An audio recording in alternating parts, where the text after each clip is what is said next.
Imagine this. The dead are marching, the wall has fallen, the Night King rides a dragon, all seems lost. But what if I told you? The key to defeating the White Walkers wasn't won on the battlefield. It wasn't just the armies or the dragons or the swordplay. Westeros was saved in whispers, in broken promises, in decisions that seemed meaningless at the time. This is the untold story of how the realm survived. This is how Westeros was secretly saved. Let's go back to where it all began. Not with fire, but with a lie. Ned Stark, known for honor, famous for dying because of it. But before he lost his head, he made the most important move in the entire series. He lied. He told the realm that Jon Snow was his bastard, but Jon was the son of Lyanna Stark and Rhaegar Targaryen, ice and fire. That one lie protected Jon for decades. It kept the secret of his identity hidden until the exact moment it needed to be revealed. If the truth had come out too soon, Jon might have been killed.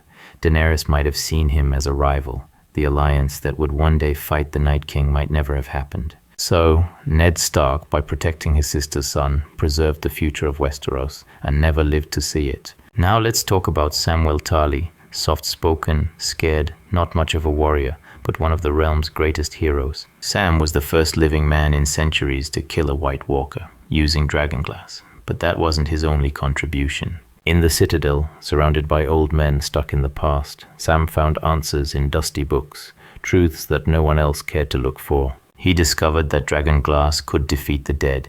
He found the hidden marriage between Rhaegar and Lyanna, proving Jon was a true Targaryen, not a bastard, but the rightful heir. Sam's mind was his weapon, and when swords and fire failed, knowledge kept the world alive. Then there's Tyrion Lannister, underestimated, undervalued, always the smartest man in the room. Tyrion's greatest decision wasn't clever wordplay, it was switching sides. He left behind his family, the richest house in Westeros, and pledged himself to Daenerys Targaryen. In doing so, he gave her strategy, credibility, and crucially, a reason to fight for more than just the Iron Throne. Tyrion was the one who convinced her to pause the war in the south and take her dragons north. Without his voice in her ear, Daenerys might never have joined the battle against the Night King. And without her dragons, the living wouldn't have stood a chance. Then came the dumbest plan that somehow worked, the mission beyond the wall. Jon Snow, Tormund, the Hound, Jorah, Gendry, Beric,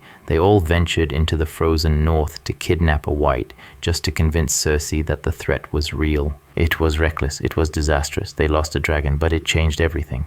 That single captured White brought the war to the Dragon Pit in King's Landing, a meeting of all the realm's powers. And even though Cersei lied about helping, the rest of Westeros finally understood what they were facing. It united houses, hardened alliances, and most importantly, brought Jon and Daenerys closer. And that bond would be critical in the war to come. But let's go deeper. What if the gods were playing a longer game? What if the Lord of Light had been setting the board all along? Melisandre, the Red Woman, she resurrected Jon Snow, and everyone thought he was the one. But what if he wasn't?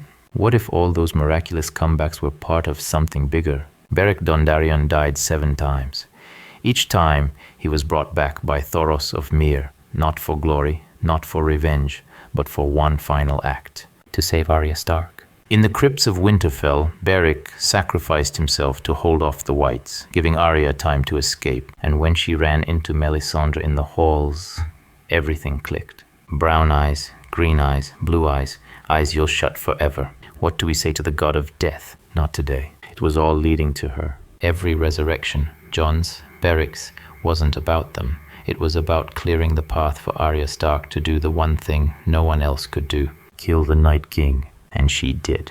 But don't forget, Arya didn't become a silent killer overnight. She trained with the Faceless Men. She learned to stalk shadows, move like smoke, strike like a ghost. Her journey across Westeros and Braavos forged her into a living weapon. From a young girl who watched her father die, to the assassin who saved the world. Her moment wasn't prophecy, it was preparation.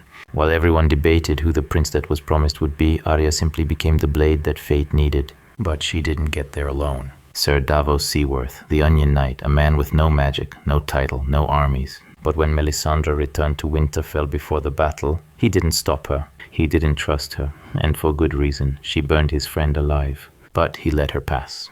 He understood that the fight ahead was bigger than his pain, bigger than revenge. By letting Melisandre in, Davos opened the door for Arya's final push, for the spark she needed. A small moment, a big impact. And that's the truth of it. Westeros wasn't saved by one hero. It wasn't just Jon Snow's leadership, or Daenerys' dragons, or Bran's visions, or Arya's dagger.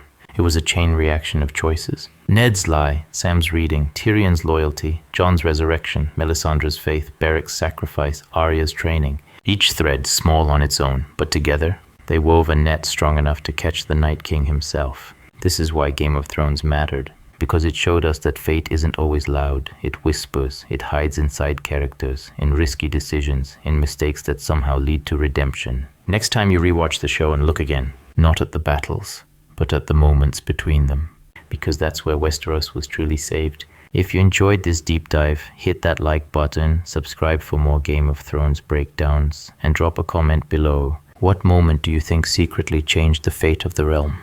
Valar Morghulis.